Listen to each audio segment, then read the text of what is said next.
Hey allies, so for today I want to show you some more shoulder mobility stuff, okay? This is actually a drill that I got from my jiu-jitsu instructor, so shout out to him, Brandon Kaiser, Coach Kaiser at Mushin Self-Defense in North Salt Lake.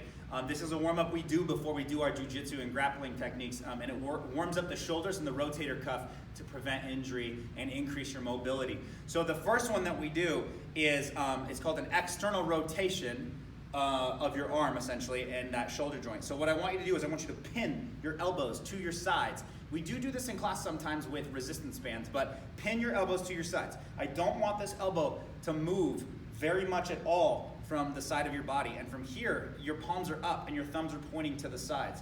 From here, I want to take that thumb and I want to touch the back wall. Okay, now notice, if I try to go further, it requires me to move my elbows away from my body. So I don't want to do that. I want to keep them tucked in as much as possible. So limited range of motion is actually preferred here because we want to make sure we're isolating the rotator cuff muscles that perform this exercise right here. So notice I'm trying to keep my elbows pinned as much as possible, and then I'm just trying to touch my thumbs to the back walls while only rotating on this axis, okay? So we usually do a good number of repetitions here. Then, from here, we're gonna do a lateral raise. So we're gonna go palms face in, and then I'm gonna take my elbow, it's not actually has anything to do with my hand, I'm gonna take my elbow to shoulder level, okay? And you don't have to actually go above shoulder level, because at that point we're shrugging our shoulders, we're not really working in the shoulder joint anymore, we're working trapezius muscles. So shoulders stay down, and we just go shoulder level, elbows up.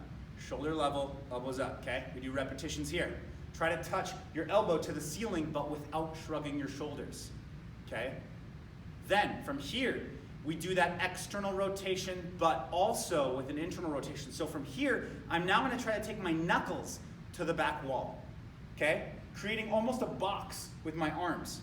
And then I go down, and I'm going to now try to take my palms to the wall. And then my knuckles. And then my palms. And notice how rigid I try to keep that upper arm bone. I try to keep it in the exact same position and just rotate around that axis. Okay? Just like that. Knuckles, palms.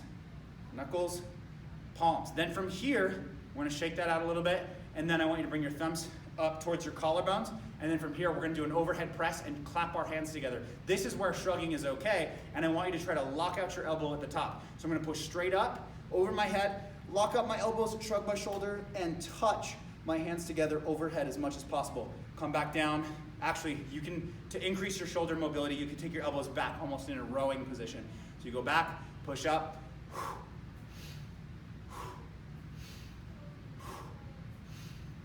So I'll take you through one series as we do this real quick. So again, external rotations, okay? Maybe do like 10 to 20 reps here, okay? Lateral raise, side raise.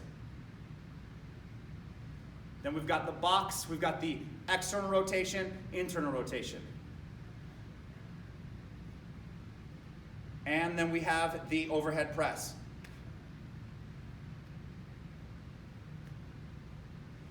And again, remember, bring the elbows all the way back. It's important that you breathe while you're doing this. You'll notice, even though I was just moving my arms, my heart rate's already up, so I'm already getting my body warm. My breathing is already kind of winding me a little bit just from that warm-up. It's a great warm-up to do before a back workout, a shoulder workout, a chest workout, anything really upper body. And if you just want to increase your shoulder mobility over time, especially the external rotation exercises, those will help a ton. So if you guys have questions about that, leave them in the comments. Let me know if that was helpful, and we'll see you guys in the next video. Thanks.